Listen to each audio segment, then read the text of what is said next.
70% of people feel it, a violent falling jolt that yanks them awake right as sleep begins. Your whole body twitches, your heart lurches, and for a second you swear you're dropping off a cliff.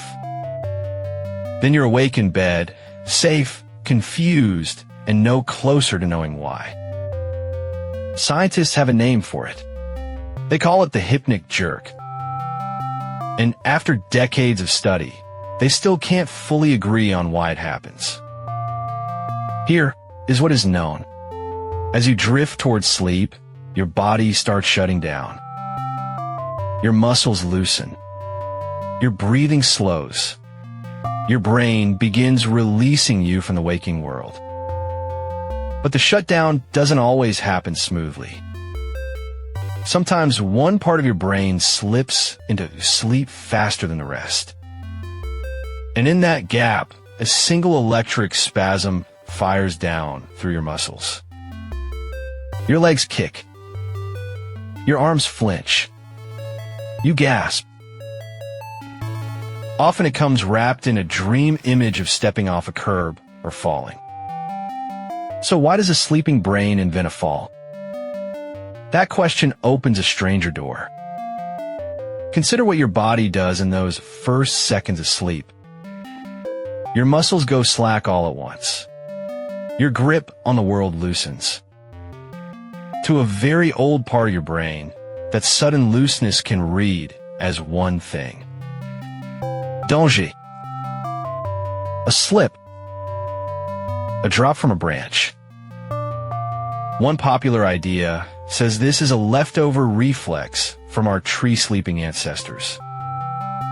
Millions of years ago, primates slept high in the branches. Relaxing too fast meant losing your grip and plunging to the ground. A quick jerk snapped the muscles tight again and caught the fall before it began. Under this theory, the falling dream isn't the cause. It's your brain explaining the jolt after the fact. It feels tidy. It feels satisfying. But here the neat story cracks. There is no way to prove it. No ancestor left a record of a midnight twitch. And newborn babies who have never climbed anything jerk in their sleep constantly. So the ancient branch explanation stays a guess. A good story, not a settled fact. The measurable part lives inside your nervous system right now.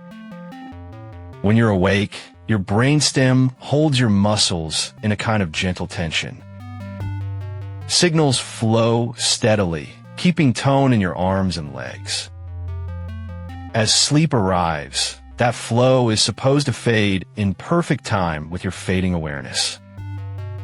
But the two clocks don't always match. Picture a plane where the pilot dozes off a half second before the co-pilot. For that half second, nobody agrees who's flying. Your motor system, still half awake, misreads the sudden quiet as a system failure. So it sends one loud, correcting pulse. A reboot. That pulse is the jerk. Measured on an EEG, it's a sharp spike lasting a fraction of a second.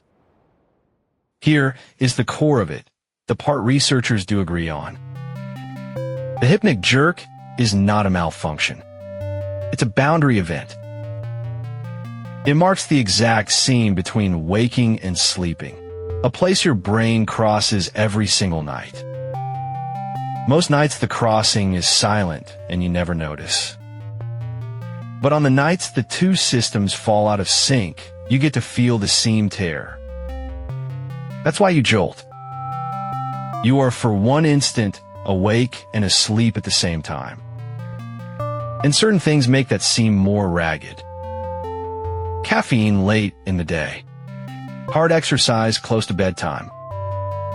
Stress that keeps your alert system firing while your body begs for rest. Sleeping short, exhausted, and tense pushes your brain to dive too fast, and the jerk gets stronger. Here's where most people get it wrong. They feel a violent jolt and quietly worry something is failing inside them. A seizure. A heart problem. A sign of a body breaking down. But the hypnic jerk is one of the most normal things your nervous system does. It happens in healthy people, in athletes, in children, in the deeply relaxed. The more tired and stressed you are, the more likely you'll feel it, not the sicker you are. The jolt isn't your body going wrong. It's your body catching itself, exactly as designed. That single shift in understanding changes how the night feels. Sleep clinics now tell anxious patients the same thing.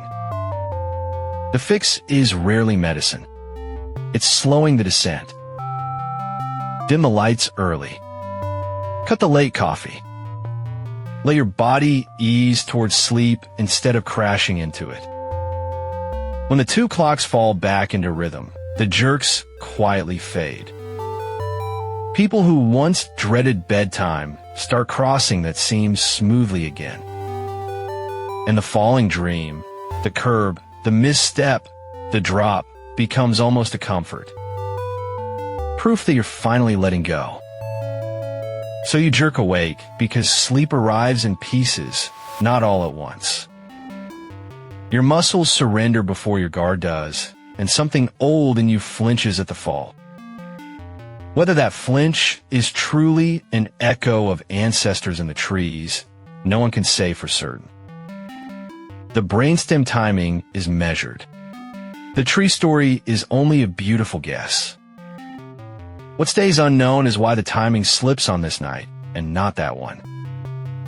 Why some people cross the seam 100 times and never feel a thing. And whether the fall you dream is the same fall your oldest ancestors feared. If tiny mysteries